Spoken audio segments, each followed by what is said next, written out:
Olá para você que assiste a TV Câmara Botucatu. Eu sou a Carolina Vieira e hoje eu estou aqui na Prefeitura para a gravação de um Câmara Informa especial sobre a situação do coronavírus aqui na nossa cidade.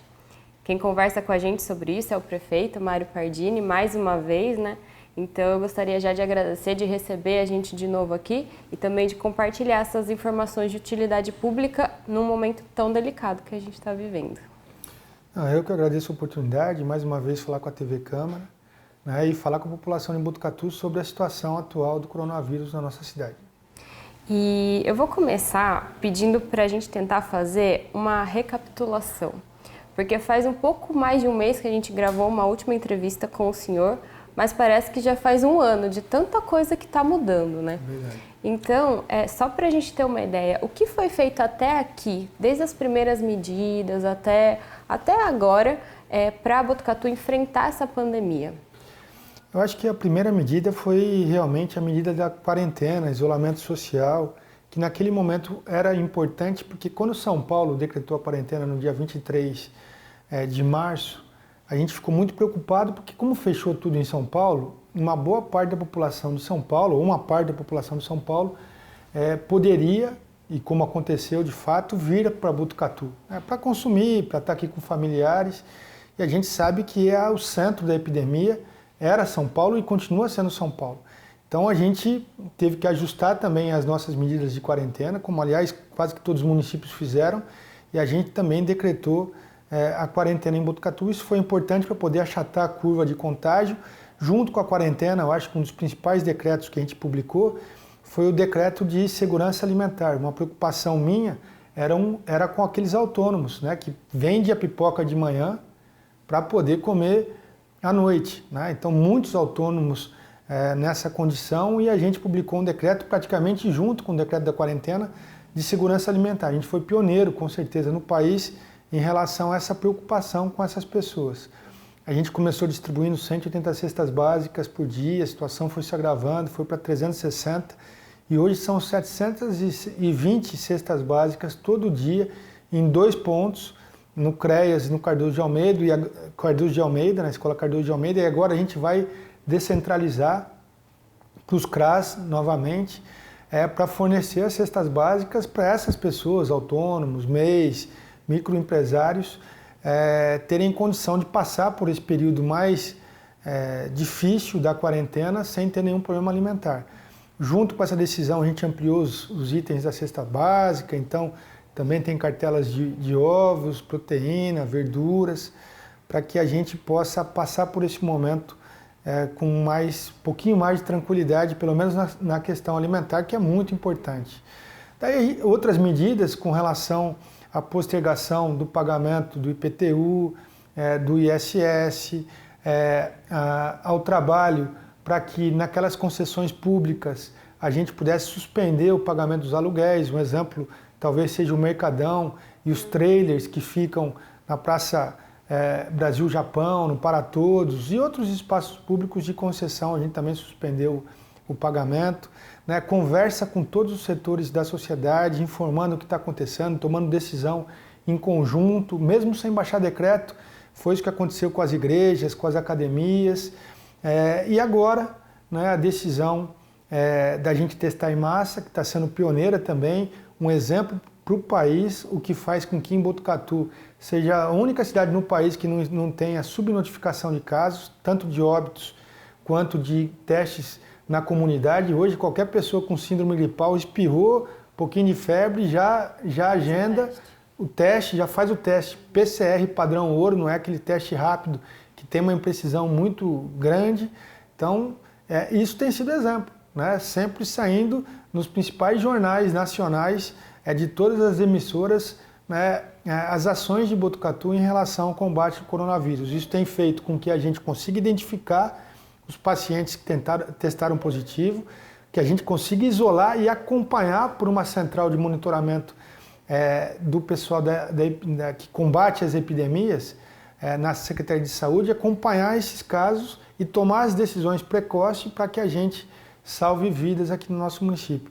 Acho que um resumo muito rápido dessa ação é exatamente esse. Sim.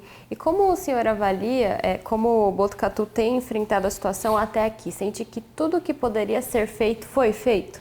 Foi feito. Agora, talvez a última ação foi essa união novamente dos empresários, e eu vou aqui em primeira mão passar para a TV Câmara, que a gente conseguiu a última doação para poder chegar a 145 mil máscaras, doação da Caio, de 60 mil reais, junto com outros empresários, para que a gente possa adquirir 145 mil máscaras. A gente já adquiriu 106 mil máscaras, faltavam 40 mil máscaras, conseguindo uma negociação com a Caio esse recurso em doação para que a gente compre as 146 mil máscaras, para que cada habitante de Botucatu tenha uma máscara de pano que é reutilizável, que pode ser lavada, para que as pessoas possam se proteger da circulação do vírus, especialmente quando tiverem que sair de casa.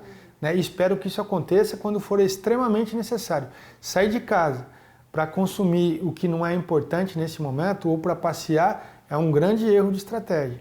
Então, esse trabalho também com relação às máscaras tem sido um trabalho bastante importante. Sim, e agora a gente está numa outra fase da pandemia, porque pelo menos há um mês e pouco está todo mundo convivendo com o vírus já, alguns mais diretamente, outros menos. Então, nessa fase, como que está a situação de Botucatu e o que está valendo de regra agora? E eu falo agora porque hoje é dia 6 de maio, pode ser que na semana que vem tenham outras coisas. Então, para esclarecer, o que está valendo agora, como Botucatu está nesse momento? Você está muito correta, porque todo dia, né, a gente tem que ajustar uma decisão ou tomar uma decisão nova. E a gente está preparado para isso. Hoje, eu acho que de regra, o que vale é que nos estabelecimentos, supermercados, as grandes redes, agências bancárias, é obrigatório para adentrar esses estabelecimentos, também. Lotéricas, é obrigatório a utilização de máscaras. E eu só quis tornar obrigatório depois que a gente conseguiu adquirir e começar a distribuir essas 106 mil máscaras. Né? Existe um decreto do governo do estado que a partir de amanhã torna-se obrigatório as pessoas saírem de máscara nas ruas. Os municípios vão regulamentar, a gente vai regulamentar no sentido de orientar, das forças de segurança orientar as pessoas, a gente não vai aplicar multa, não vai tomar nenhuma decisão mais austera até que a gente consiga obter essas 150 mil máscaras e distribuir as 150 mil máscaras. O que o governante não pode ignorar é que existem famílias em vulnerabilidade e existem famílias que têm mais de 6, 7, 10 pessoas e uma máscara hoje no mercado está custando, quando eu falo no mercado, eu falo no comércio, está custando 5, 6, 7, até 20 reais. Então uma família com 10 pessoas, a gente sabe que tem muitas famílias em Botucatu que tem mais de uma casa no terreno, que moram mais de 10 pessoas, teria que dispor aí de 100 reais, por exemplo, para comprar todas essas máscaras. Então é uma preocupação minha. Assim que a gente conseguir obter essas 145 mil máscaras e distribuir, daí a gente pode impor mais rigor, inclusive no transporte público. Quanto isso, é importante que a gente recomende fortemente a utilização de máscaras, recomende fortemente, e a prefeitura está correndo muito para que ainda no mês de maio consiga distribuir uma máscara para cada habitante. Uhum. E o senhor poderia compartilhar alguns dados que eles são relevantes neste momento justamente para nortear essas políticas públicas que inclusive estão mudando cada semana, cada dia? Posso sim. Eu acho que Botucatu tem feito a lição de casa. As nossas ações têm sido exemplo, como eu falei, nas principais emissoras do Brasil, em rede nacional. O nosso município talvez seja o município no mundo que vai mais testar pacientes.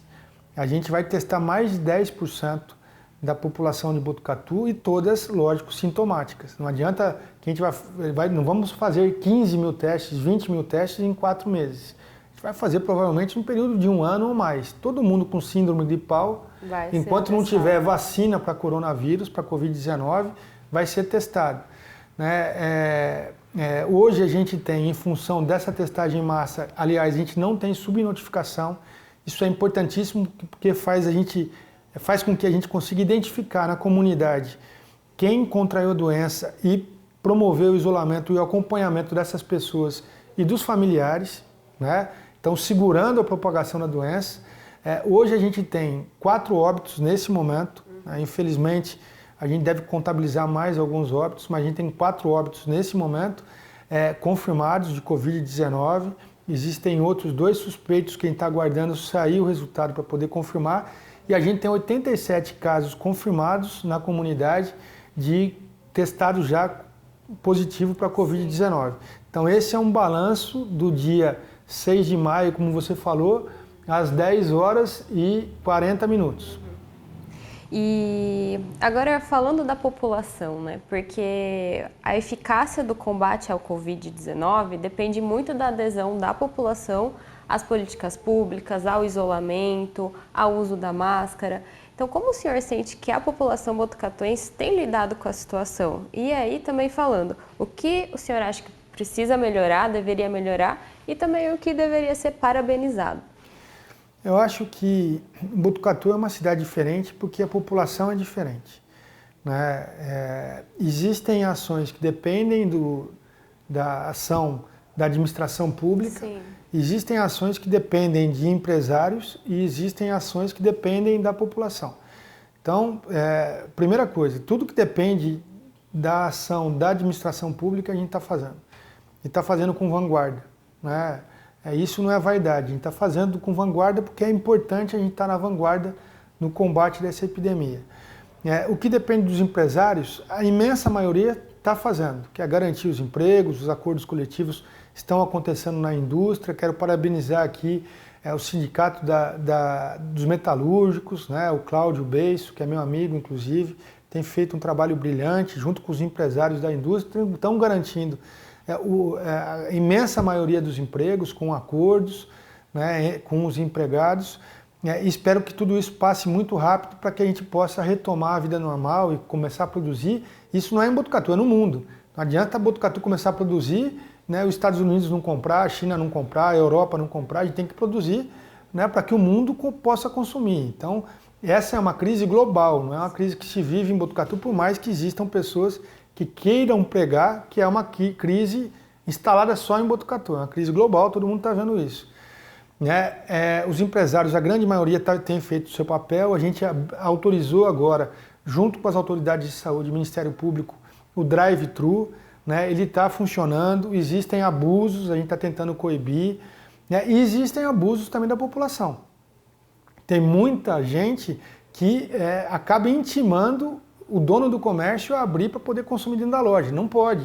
O que foi aprovado é o drive-thru. Então essa é uma atenção que eu queria destacar aqui. Por outro lado, a imensa maioria da população tem entendido que é uma crise global, tem feito a parte dela, tanto é que a gente tem os melhores índices, junto com Ourinhos, da nossa região, de isolamento social. Mesmo com drive-thru, a gente chegou a 60% no final de semana de isolamento social. Daí, durante a semana, mesmo antes do drive-thru, sempre oscilou para 47%, 49%, 50%. A gente está mantendo esses patamares e isso é mérito da população. Não adianta a gente recomendar, só saia de casa se for importante, se a população não entender essa recomendação.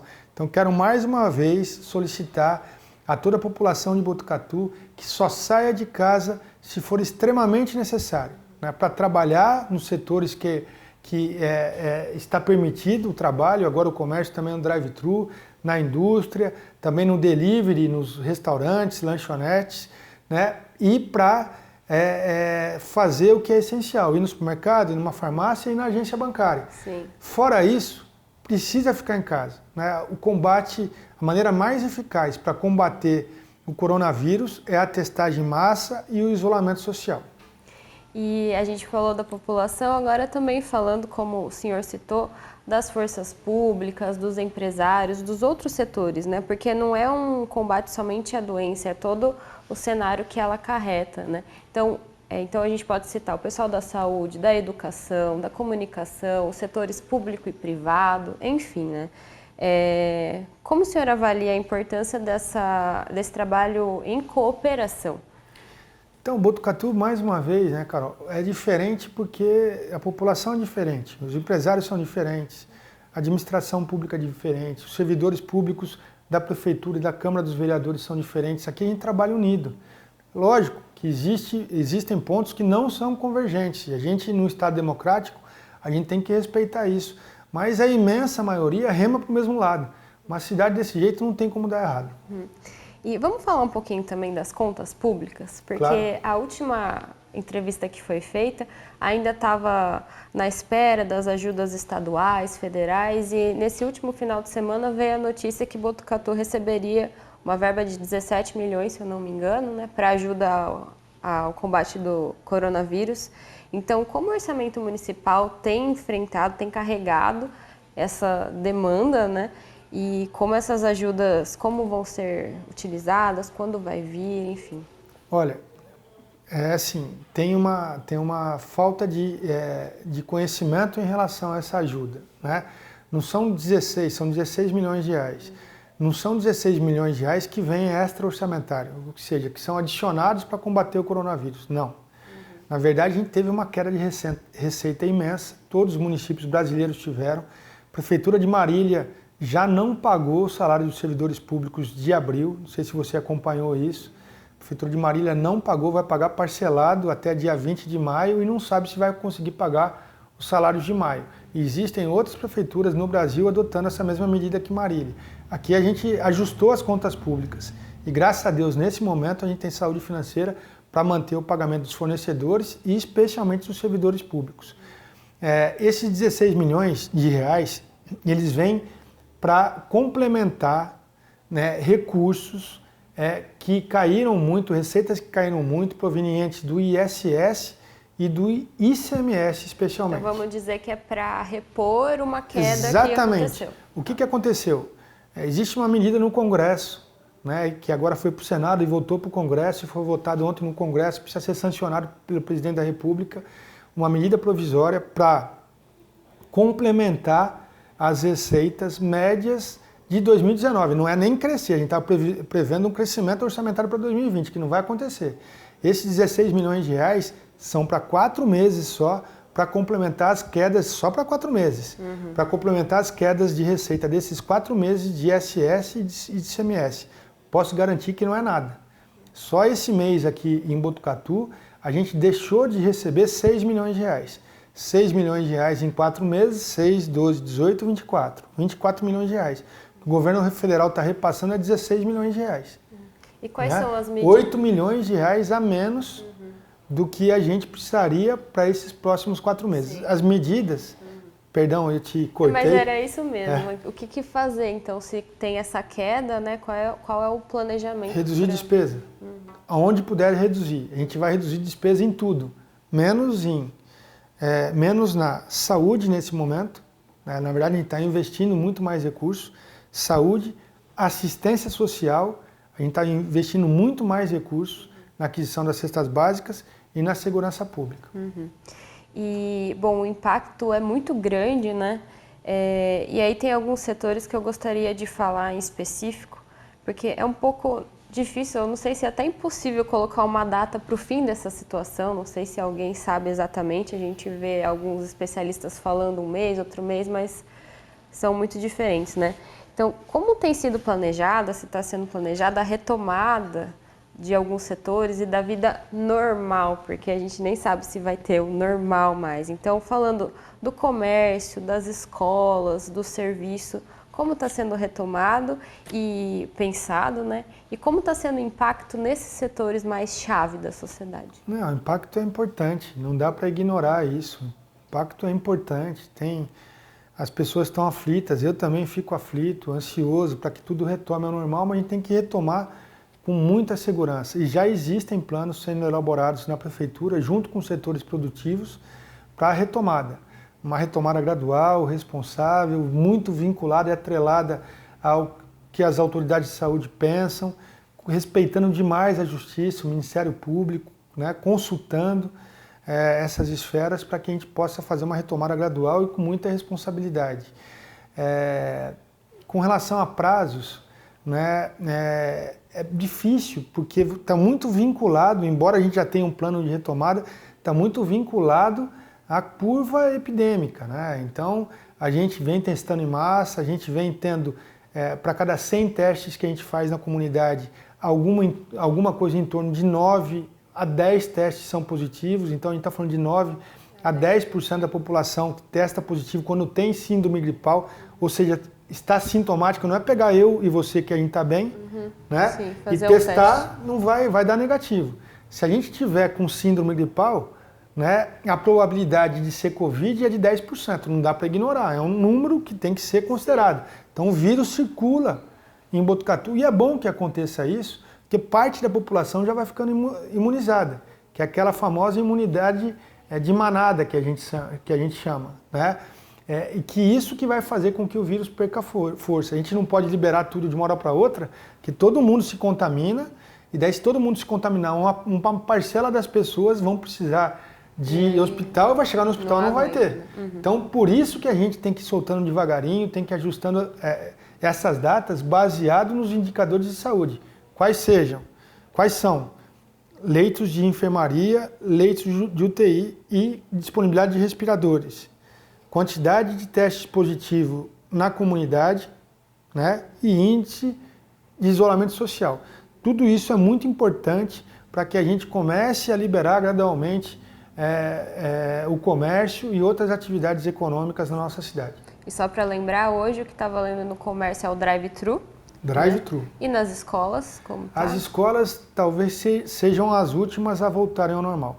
Como a gente tem uma possibilidade importante de antecipação de férias, foi o que aconteceu em abril, as férias de julho antecipou para abril, e as férias de dezembro podem ser antecipadas para maio, então a gente vai segurar mais um pouquinho para ajudar com que setores da economia possam voltar antes das aulas e ajudar na manutenção do patamar, pelo menos mínimo, de isolamento social.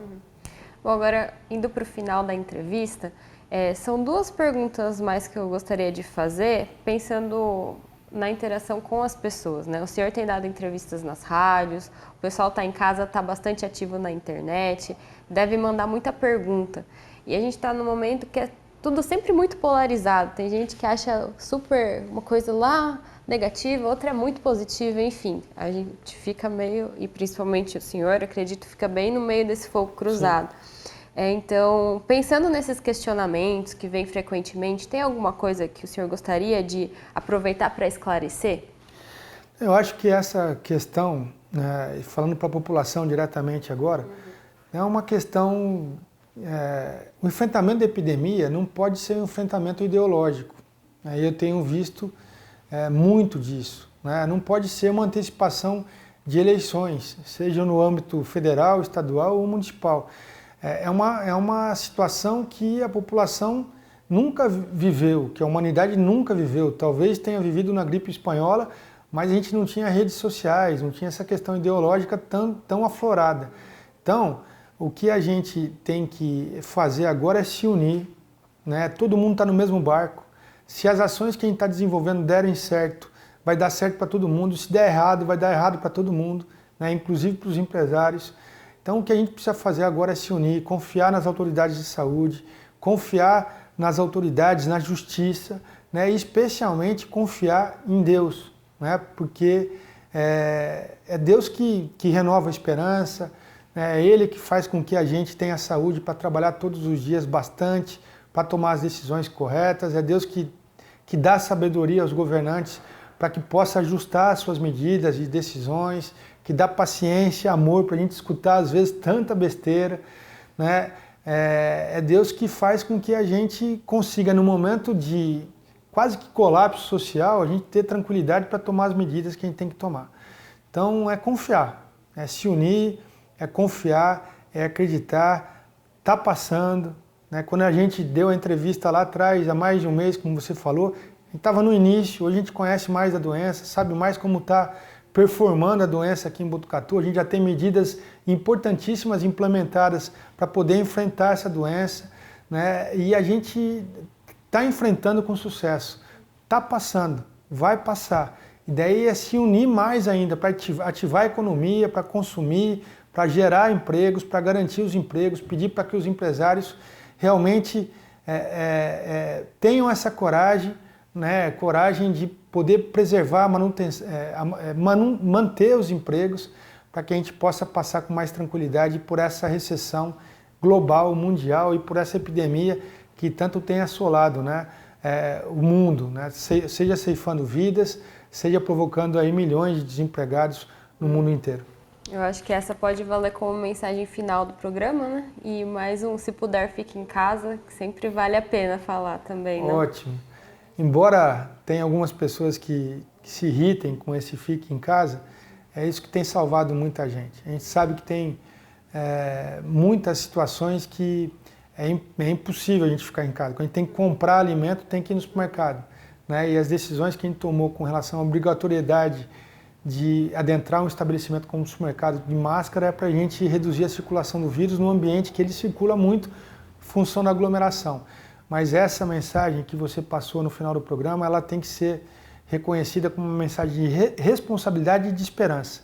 Porque se a gente puder ficar em casa, a gente tem que ficar em casa, porque é isso que vai fazer com que a gente passe com mais sucesso e mais rapidamente por essa situação que tanto tem afligido o nosso povo.